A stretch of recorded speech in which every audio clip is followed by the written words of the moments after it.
अस्सलाम वालेकुम। आज जो हमारा लेक्चर है वो है फिज़िक्स के दूसरे चैप्टर का सेकंड लेक्चर है, जिसमें हम डिस्टेंस, डिस्प्लेसमेंट और ये वेलोसिटी स्पीड के बारे में डिस्कस करेंगे। हमने देख लिया था पिछले लेक्चर में कि भाई रेस्ट क्या होता है, मोशन क्या होता है। सही। अब जब किसी चीज़ का मोशन होता है तो मोशन होने की वजह से वो अपनी पोजीशन को तब्दील करता है। जैसे मिसाल के तौर पर ये एक बॉडी है, इसकी इस टाइम पर जो पोजीशन है, इस पोजीशन को मैं ए कह देता हूँ, और ये बॉडी, इस बॉडी ने अपनी पोजीशन चेंज करके ए पोजीशन से बी पोजीशन पर चला गया। क्लियर है। अब जब बॉडी ने पोजीशन चेंज की तो पोजीशन चेंज करने के लिए उसके पास कई तरीके हो सकते हैं। जैसे कि लेट सपोज वो इस तरह का रास्ता इख्तियार कर ले। सही। यानी ए से बी तक हो सकता है वो इस रास्ते से पहुंच जाए, या हो सकता है ए से बी तक जाते हुए वो इस तरह का कुछ रास्ता इख्तियार करे। सही। या हो सकता है ए से बी तक जाते हुए उस तरह से कोई रास्ता इख्तियार करे। कोई भी रास्ता हो सकता है। सही है।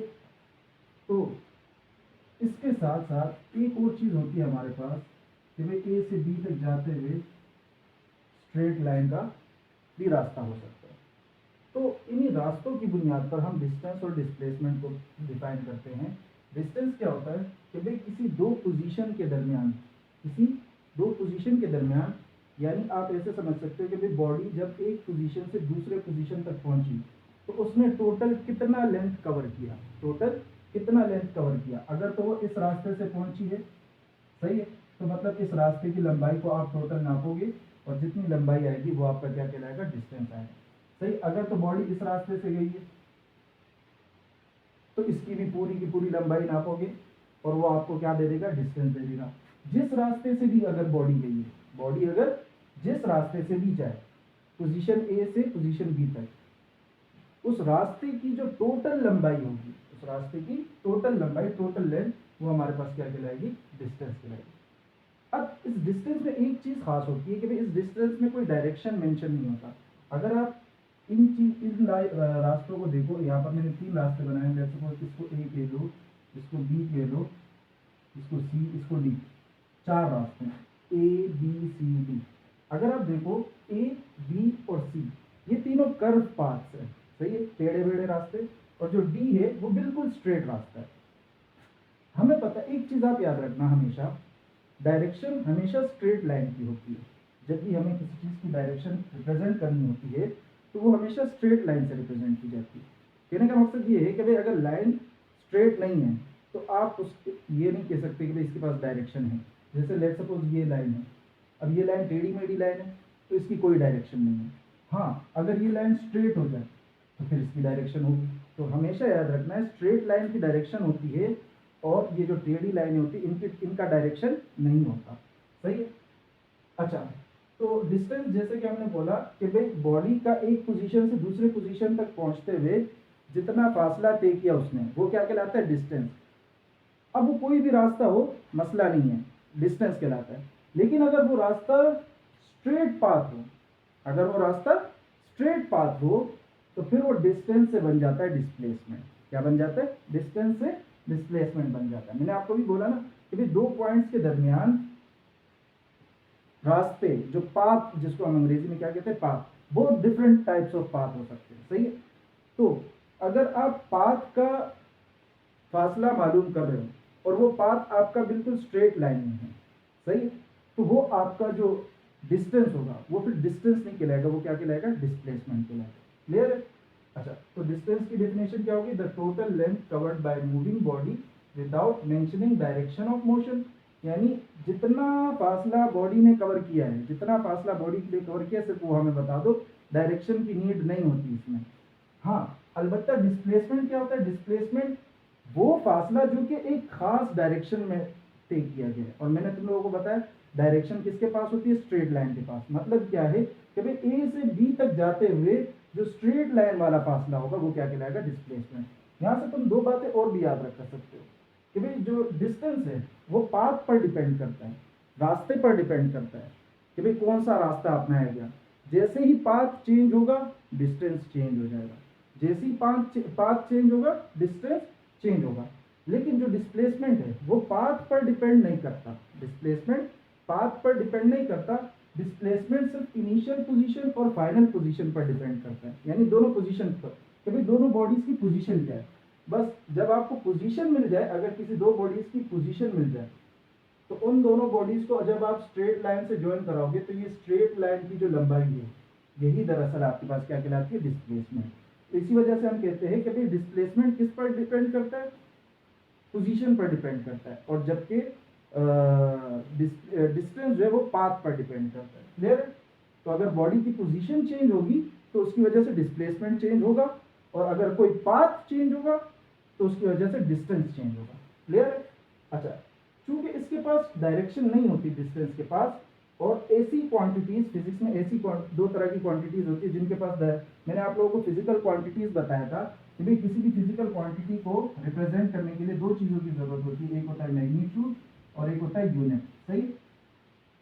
अब एक और चीज देख लो, अगर हम किसी फिजिकल क्वांटिटी को सिर्फ मैग्नीट्यूड और यूनिट से ही रिप्रेजेंट कर रहे हैं तो ऐसी क्वांटिटी कहलाती है स्केलर। लेकिन अगर हम मैग्नीट्यूड और यूनिट के साथ डायरेक्शन को भी जोड़ दें तो ऐसी क्वांटिटी कहलाती है वेक्टर। क्लियर? यानी ऐसी फिजिकल क्वांटिटी जिसको डिफाइन करने के लिए मैग्नीट्यूड और यूनिट के साथ साथ हमें डायरेक्शन की भी जरूरत पड़ रही है, तो ऐसी फिजिकल क्वांटिटी को हम कहते हैं वेक्टर क्वांटिटी। और ऐसी फिजिकल क्वांटिटी जिसको डिफाइन करने के लिए सिर्फ मैग्नीट्यूड और यूनिट ही काफी है, ऐसी फिजिकल क्वांटिटी को हम कहते हैं स्केलर क्वांटिटी। तो अब आपने देखा डिस्टेंस को नापते वक्त हमने क्या बोला, डायरेक्शन की जरूरत नहीं है, तो it is a scalar quantity.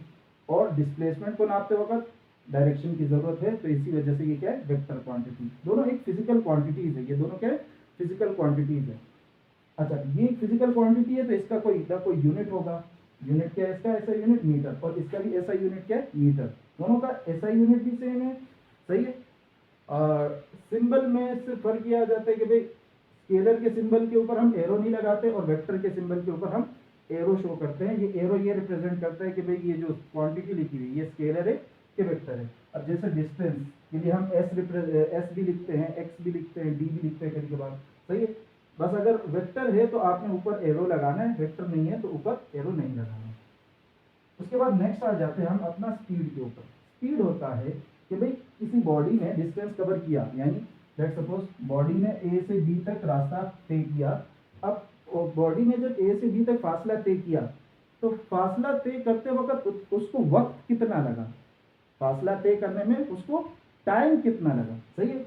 Body ने ए से बी तक जितना भी डिस्टेंस कवर किया, बॉडी ने ए से बी तक जितना भी डिस्टेंस कवर किया, उस डिस्टेंस को कवर करने में टाइम कितना लगा। जब आप डिस्टेंस नाप लोगे, सही है, डिस्टेंस कैसे नापोगे, पाथ के जरिए। पाथ का पता लगाओगे कि भाई पाथ कौन सा है, उस पाथ को नापने के बाद डिस्टेंस मिल जाएगा आपके पास। उसके बाद आप टाइम को देखोगे कि भाई यहाँ से वहाँ तक जाते वक्त टाइम कितना लगा, तो टाइम से जब आप डिवाइड करा, टाइम भी मिल जाएगा आपको। फिर आप क्या करोगे, डिस्टेंस और टाइम को क्या कर लोगे, डिवाइड। तो जब डिस्टेंस को टाइम से डिवाइड किया जाता है, इसी चीज़ को क्या कहा जाता है, स्पीड कहा जाता है। इसी चीज़ को क्या कहा जाता है, स्पीड कहा जाता है। तो स्पीड किसको कहते हैं कि भाई distance covered by N object in a unit time, कि भाई यूनिट टाइम में किसी ऑब्जेक्ट ने कितना डिस्टेंस कवर किया। यूनिट टाइम का मतलब होता है एक टाइम। अब वो एक टाइम जो यूनिट टाइम, एक टाइम का मतलब ये होता है कि जैसे लेट सपोज अगर आप सेकंड के एतबार से देख रहे हो तो यूनिट टाइम का मतलब है 1 सेकंड। अगर आप मिनट के एतबार से देख रहे हो तो यूनिट टाइम का मतलब है 1 मिनट। अगर आप घंटे के हिसाब से देख रहे हो तो यूनिट टाइम का मतलब क्या है, 1 हावर। सही है? तो पर सेकेंड या पर यूनिट टाइम में जितना भी बॉडी फासला तय करती है वो उसकी क्या कहलाती है, स्पीड कहलाती है। सही है? अगर कोई बॉडी एक पर यूनिट टाइम में ज़्यादा फासला तय कर रही है तो हम कहेंगे उसकी स्पीड ज़्यादा है। लेकिन अगर कोई बॉडी पर यूनिट टाइम में कम फासला तय कर रही है तो हम क्या कहेंगे, उसकी स्पीड कम है। सही है? अच्छा, स्पीड को हम रिप्रेजेंट करते हैं v से, और इसका जो फॉर्मूला होता है वो होता है हमारे पास डिस्टेंस अपॉन टाइम। डिस्टेंस को s से लिख दिया और टाइम को t से लिख दिया। अब इसका जो SI यूनिट होगा, क्योंकि ये एक डिराइव्ड क्वांटिटी है, तो डिराइव्ड क्वांटिटी का SI यूनिट कैसे बनता है, इनके फॉर्मूला से बनता है। डिस्टेंस का यूनिट होता है मीटर और अपॉन टाइम का यूनिट होता है सेकंड, तो ये बन जाएगा मीटर पर सेकंड। अब आपको पता है भाई मैथ में एक रूल होता है कि भाई नीचे अगर s है, s के ऊपर पावर कुछ नहीं है तो +1 होगी। अब इस s को ऊपर लेके जाऊंगा तो ये मैथ का रूल हमें क्या कहता है कि भाई किसी भी चीज़ को अगर डिनोमिनेटर से न्यूमरेटर या न्यूमरेटर से डिनोमिनेटर में लेके जाते हो तो पावर का साइन चेंज करना पड़ता है। तो अब हम इसको नीचे से ऊपर ले गए तो पावर का साइन क्या हो जाएगा, चेंज हो जाएगा। तो ये मीटर पर सेकंड ये भी इसका यूनिट है और ms-1 ये भी इसका यूनिट है। तो बच्चे अक्सर कंफ्यूज हो जाते हैं सर ये क्या लिखा हुआ है, तो दोनों एक ही चीज़ है।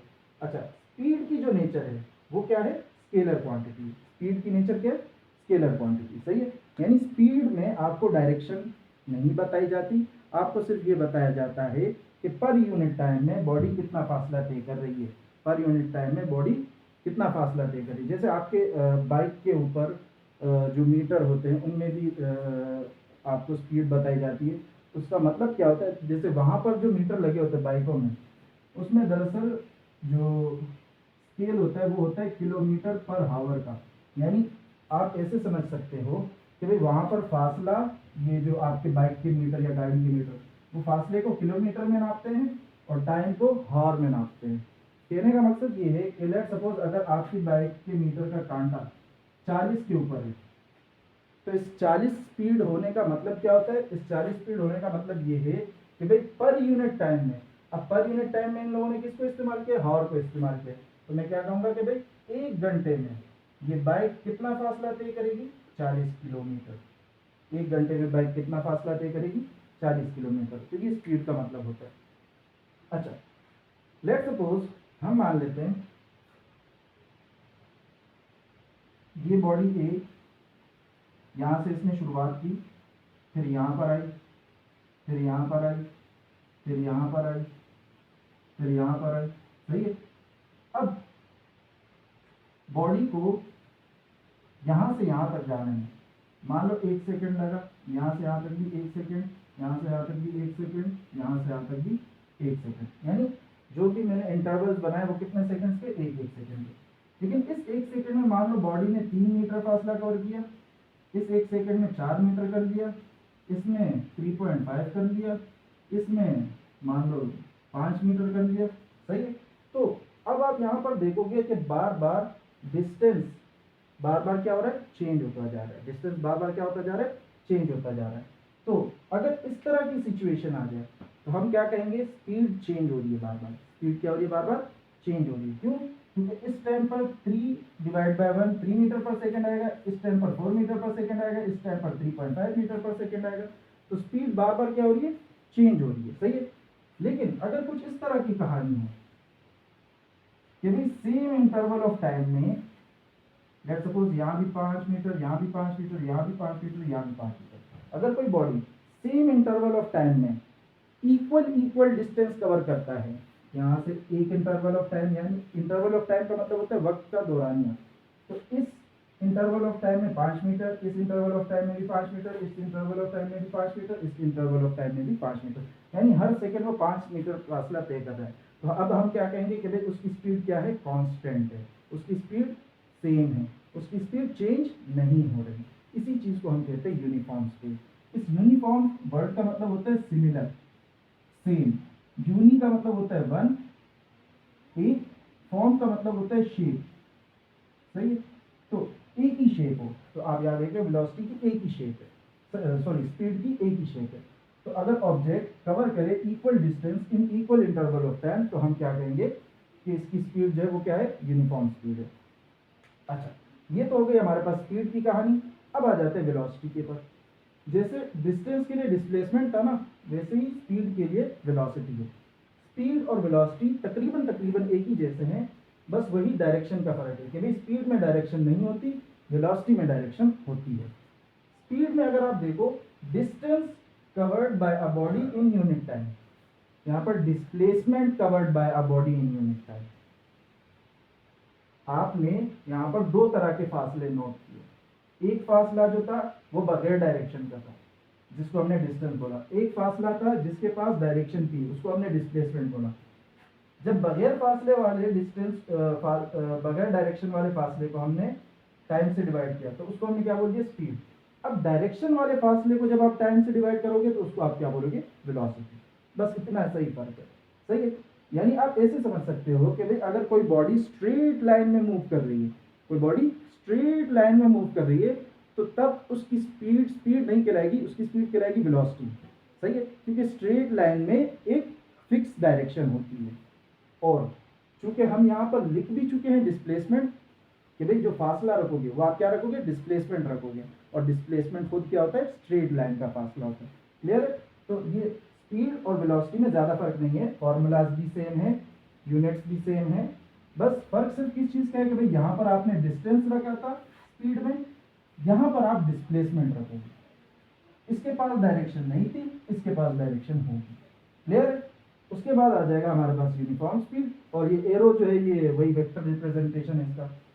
यूनिफॉर्म वेलोसिटी जो है, यूनिफॉर्म वेलोसिटी क्या होता है कि भाई वही बात जो मैंने ऊपर की, अगर बॉडी की जो वेलोसिटी है वो सेम है, ओवरऑल चेंज नहीं हो रही, तो वो यूनिफॉर्म वेलोसिटी कहलाएगी। कहने का मकसद क्या है कि भाई हर इंटरवल ऑफ टाइम में इक्वल डिस्प्लेसमेंट अगर कवर हो रहा है, इक्वल डिस्प्लेसमेंट। देखो यूनिफॉर्म स्पीड में मैंने क्या बोला, हर इंटरवल ऑफ टाइम में अगर इक्वल डिस्टेंस कवर हो रहा है तो यूनिफॉर्म स्पीड, लेकिन अगर इक्वल इंटरवल ऑफ टाइम में इक्वल डिस्प्लेसमेंट कवर हो रहा है तो यूनिफॉर्म वेलोसिटी। क्लियर?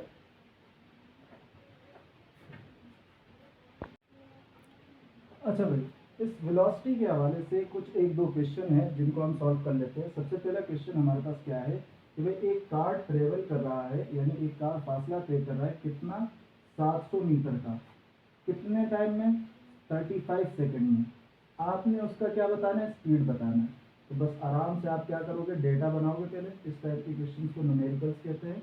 सही है, डेटा में आपको क्या गिवन है, 700 मीटर डिस्टेंस गिवन है। अभी हमने देखा डिस्टेंस को किससे लिखा जाता है, एस से लिखा जाता है। सही है, आप एस ना चाहो तो डी से भी लिख सकते हो। सही है, तो इसमें कोई हरज नहीं है। अच्छा, उसके अलावा टाइम को स्मॉल टी से रिप्रेजेंट किया जाता है, जो कि कितना है, 35 सेकेंड। हमने क्या पता करना है, स्पीड। स्पीड के लिए हम v का सिंबल इस्तेमाल करते हैं, जो कि हमें फाइंड आउट करना है।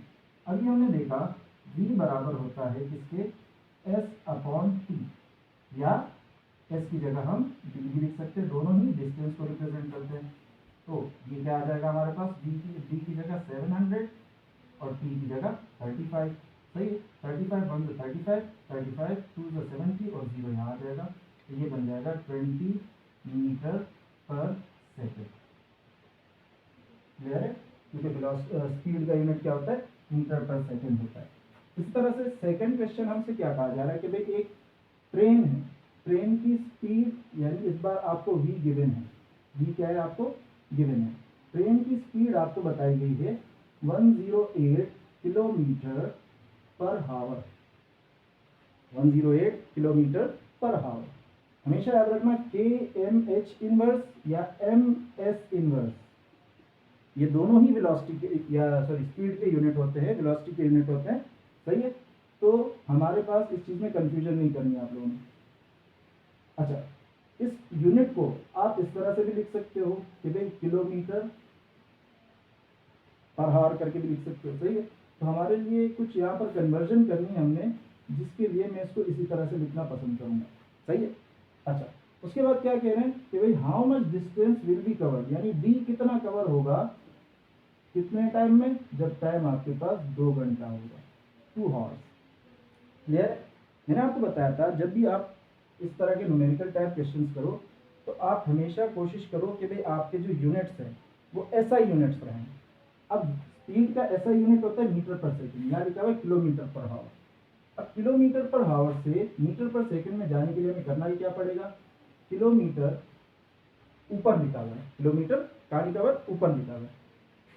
तो 1 किलोमीटर में कितने मीटर होते हैं, 1000 मीटर। तो हम क्या कर देंगे, ऊपर 1000 लगा देंगे। सही है, तो ये किलोमीटर से क्या बन जाएगा, मीटर बन जाएगा। किलोमीटर से क्या बन जाएगा, मीटर। नीचे अगर आप देखो, नीचे लिखा है हॉर, हमें हॉर नहीं चाहिए, हमें सेकंड चाहिए। तो हॉर नीचे है। अब 1 घंटे में कितने सेकंड होते हैं, यानी 1 घंटे को सेकंड में कन्वर्ट करने के लिए हमें क्या देखना पड़ेगा कि भाई 1 घंटे में कितने सेकंड होते हैं।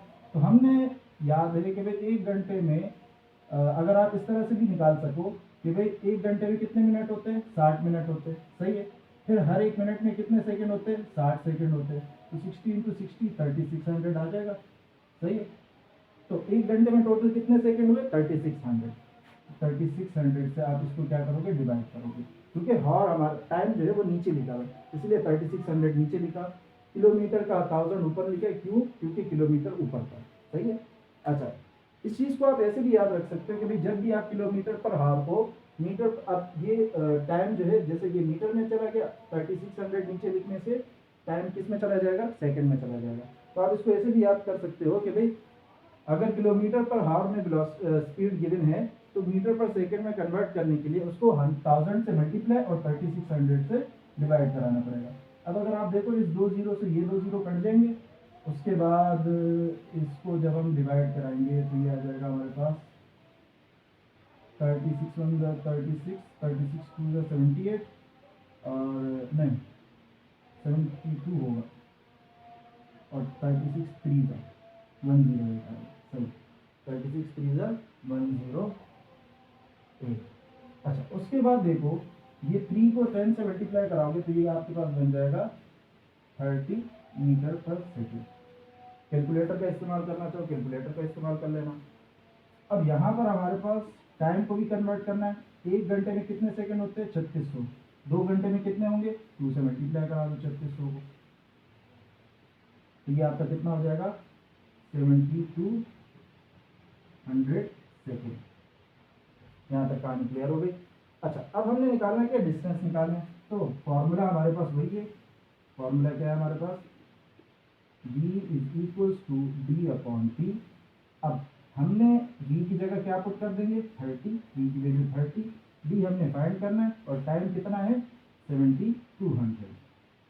7200 यहाँ पर डिवाइड हो रहा है, यहाँ आके क्या हो जाएगा? मल्टीप्लाई, ये बन जाएगा 30 मल्टीप्लाई बाय 7200, और इसका जो भी आंसर है आप उसको यहाँ लिख दोगे, यूनिट साथ में मेंशन करोगे मीटर का। क्लियर? अच्छा,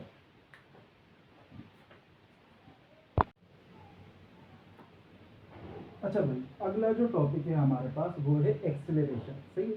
अब एक्सेलरेशन होता क्या है? एक्सेलरेशन दरअसल आप जब मूव करते हैं, कोई भी बॉडी, कोई भी ऑब्जेक्ट जब मूव करता है, लेट्स सपोज आपकी बाइक मान लो ये आपकी बाइक है, जब आप मूव करते हो किसी रास्ते पर, तो होता क्या है कि भाई रास्ते में जगह जगह पर आपकी स्पीड कभी बढ़ रही होती है, कभी कम हो रही होती है, कभी बढ़ रही होती है, कभी कम हो रही होती है।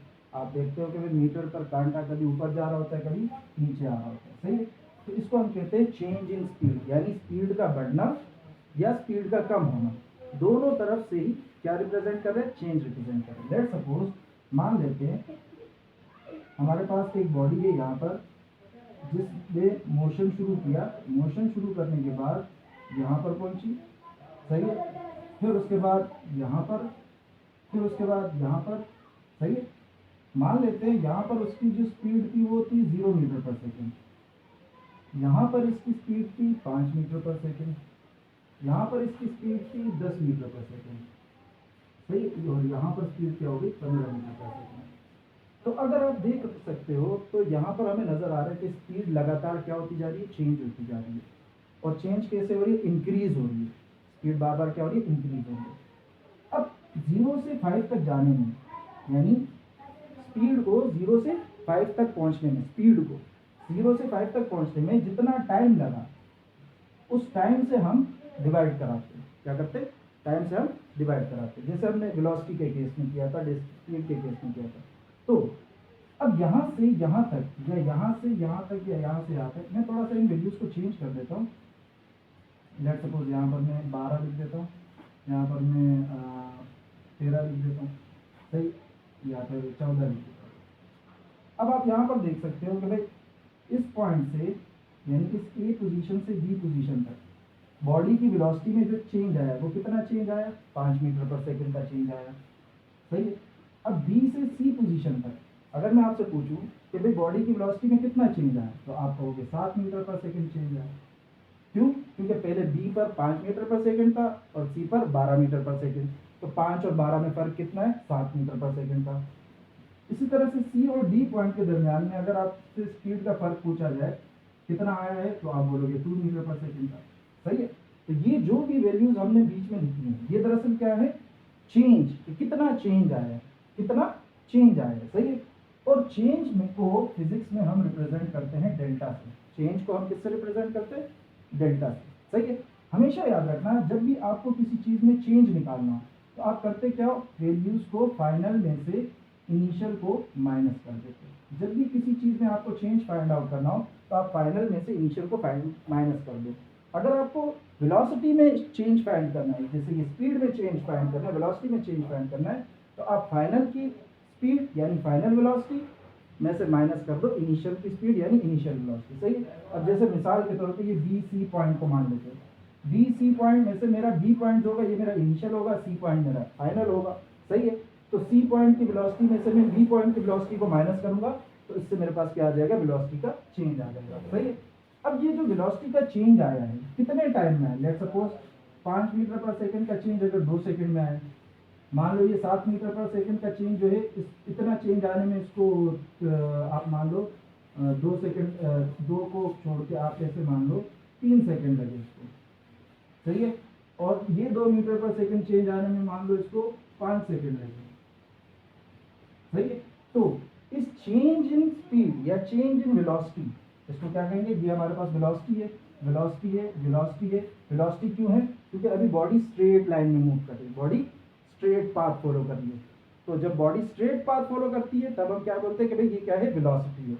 तो वेलोसिटी का ये जो चेंज है, change in velocity upon time, change in velocity upon time, change in velocity upon time, ये हमारे पास कहलाता है एक्सीलरेशन। जब आप वेलोसिटी के चेंज को टाइम से डिवाइड करते हो तो ये आपको क्या देता है? एक्सीलरेशन देता है। कहने का मकसद ये, इसका मतलब ये होता है कि भाई पर यूनिट टाइम में यानी एक खास वक्त में, एक फिक्स टाइम में आपकी वेलोसिटी कितनी चेंज हुई। कितनी चेंज होने का मतलब क्या है कि भाई कितनी इंक्रीज हुई या कितनी डिक्रीज हुई। अब जरूरी नहीं है कि वेलोसिटी सिर्फ इंक्रीज ही हो, वेलोसिटी डिक्रीज भी तो हो सकती है। गाड़ी रोकने के लिए हमें क्या करना पड़ता है? स्पीड कम करनी पड़ती है। सही है। तो एक्सेलरेशन क्या है हमारे पास? Change of velocity of an object in a unit time. किसी यूनिट टाइम में हमारे पास वेलोसिटी में जितना चेंज आता है उसको हम क्या कहते हैं? एक्सेलरेशन कहते हैं। सही है। मैंने अभी आपको बताया चेंज को हम किससे रिप्रेजेंट करते हैं? ट्राइंगल शेप से, इसको डेल्टा कहा जाता है। और किसका चेंज है? वेलोसिटी का, तो डेल्टा के साथ लिख दिया वेलोसिटी। अब वेलोसिटी का चेंज कैसे मालूम होगा? कि भाई जो फाइनल की वेलोसिटी होगी और जो इनिशियल की वेलोसिटी होगी उनको माइनस करके, यानी फाइनल पॉइंट की वेलोसिटी को हम वी से रिप्रेजेंट कर देंगे, वेयर एफ डिनोट्स फाइनल, और इनिशियल पॉइंट की वेलोसिटी को हम वी आई से रिप्रेजेंट कर देंगे, जहां पर आई इनिशियल को रिप्रेजेंट कर रहे हैं। क्लियर? तो जिससे हमारे पास फॉर्मूला क्या बन जाएगा? A equals to v f minus v i upon t. अच्छा, उसके बाद इसके यूनिट का देख लेते हैं। अगर आप इस फॉर्मूले को देखो तो ऊपर क्या है? वेलोसिटी। वेलोसिटी का यूनिट होता है मीटर पर सेकेंड। वेलोसिटी का यूनिट क्या होता है? मीटर पर सेकेंड। और नीचे अगर आप देखो टाइम है तो टाइम का यूनिट होता है सेकेंड। कहने का मकसद है कि भैया यहाँ पर मीटर पर सेकेंड जो है वो डिवाइड हो रहा है किसके साथ? सेकेंड के साथ। सही। अब इस सेकेंड के नीचे कुछ नहीं है तो वन है। इस डिवाइड के साइन को अगर हम मल्टीप्लाई के साइन में तब्दील कर दें तो मैथ का रूल है कि भाई सामने वाला क्या हो जाएगा? उल्टा हो जाएगा। तो सामने वाले को जब आप उल्टा करोगे तो एम वन जा एम और S into S, S square आता है। तो इसी वजह से वेलोसिटी के जो एक्सेलरेशन का यूनिट होता है वो क्या होता है? मीटर पर सेकेंड स्क्वायर। सही। अच्छा, यहाँ पर हमेशा याद रखना एक्सेलरेशन में हम एक्सेलरेशन हमेशा वेक्टर क्वांटिटी होती है, स्केलर क्वांटिटी नहीं होती। तो इस वजह से यहाँ पर ये जो v लिखा हुआ है इसका कतई ये मतलब नहीं है कि ये स्पीड है, ये हमेशा वेलोसिटी ही रहेगी। और एक्सेलरेशन आप स्ट्रेट पाथ पे ही फाइंड कर सकते हो, टेढ़े मेढ़े पाथ पर एक्सेलरेशन नहीं मिलता हमें। सही है। अच्छा, उसके अलावा हमारे पास एक्सेलरेशन के दो टाइप्स हैं। सही है। एक तो सबसे पहले कि भाई एक्सेलरेशन वेक्टर क्वांटिटी है। वेक्टर क्वांटिटी क्यों? क्योंकि हमने यहाँ पर वेलोसिटी को रखा है। किसको रखा है? वेलोसिटी को, स्पीड को नहीं रखा। सही है। क्यों? क्योंकि बॉडी स्ट्रेट लाइन में पास करते हैं। हमारे पास दो टाइप की एक्सेलरेशन होती है, एक होता है पॉजिटिव एक्सेलरेशन, एक होता है नेगेटिव एक्सेलरेशन। पॉजिटिव एक्सेलरेशन वो एक्सेलरेशन होता है जिसमें बॉडी की स्पीड इंक्रीज करे, बॉडी की वेलोसिटी इंक्रीज करे।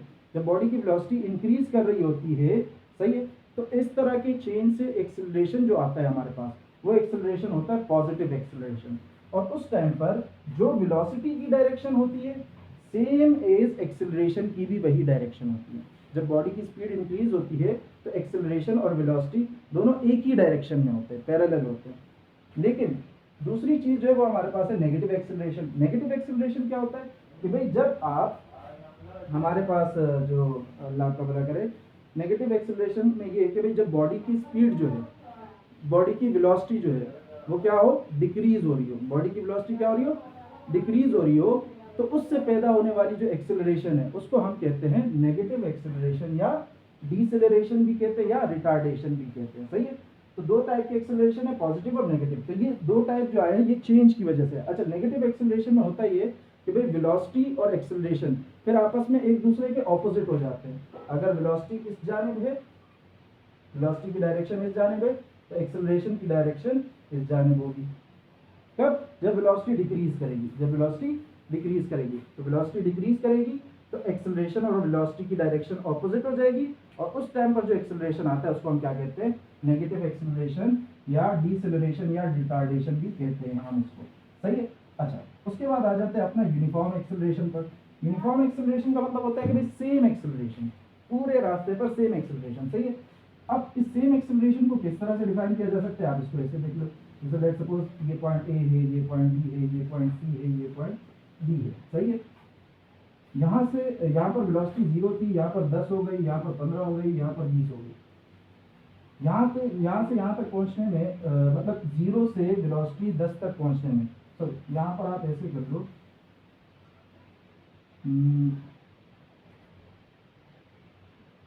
0, 5, 10, 15 इस तरह से।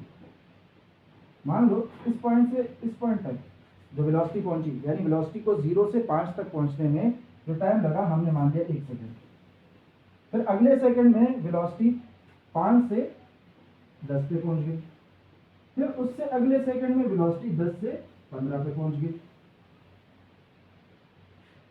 सही है। तो अब यहाँ देख सकते हैं कि भाई 1 सेकंड में पहले वेलोसिटी 0 से 5, फिर अगले सेकंड में वेलोसिटी 5 से 10, और फिर अगले सेकंड में वेलोसिटी 10 से 15। अब यहाँ पर अगर हम चेंज इन वेलोसिटी कैलकुलेट करें तो ये फाइनल वेलोसिटी, ये initial velocity, final minus initial 5 आ जाएगा, यानी डेल्टा v इक्वल्स टू 5।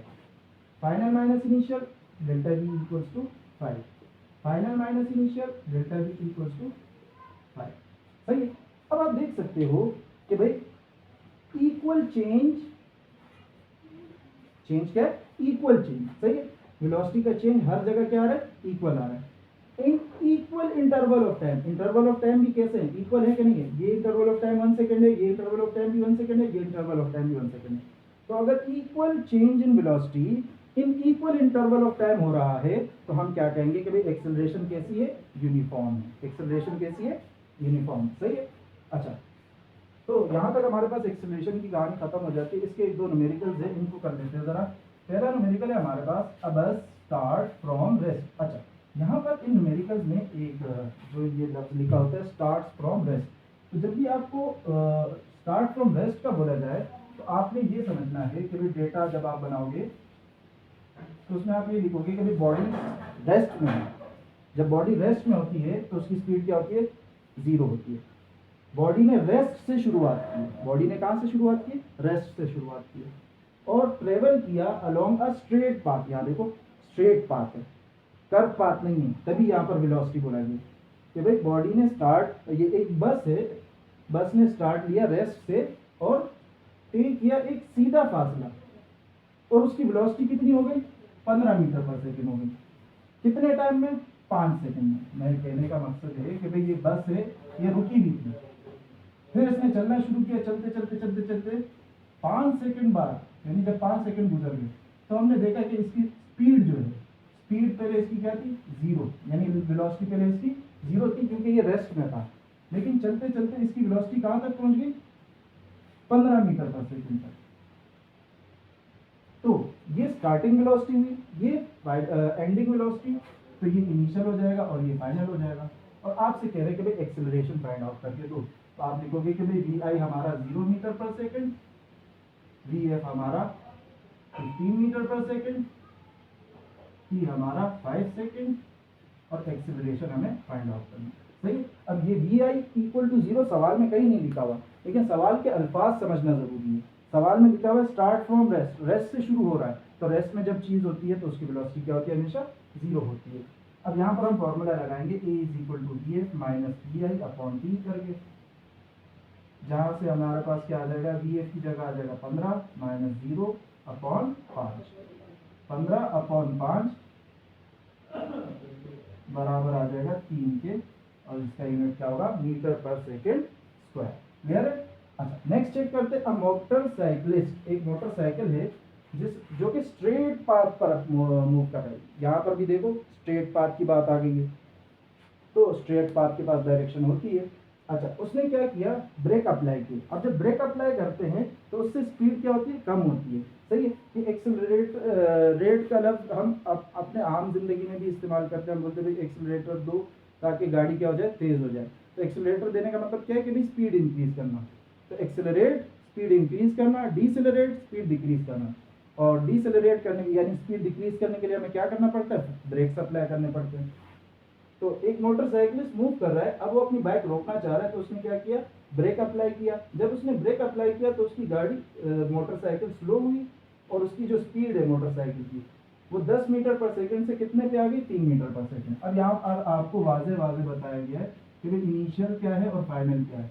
पहले कितनी थी, 10 मीटर पर सेकंड, तो इनिशियल वेलोसिटी हो गई 10 मीटर पर सेकंड। फिर उसके बाद कितनी हो गई, 3 मीटर पर सेकंड, तो फाइनल वेलोसिटी हो गई 3 मीटर पर सेकंड। और इस वेलोसिटी को 10 से 3 पर आने में जितना टाइम लगा वो टाइम है 5 सेकंड। सही है? आपने क्या बताना है, एक्सेलरेशन बताना है।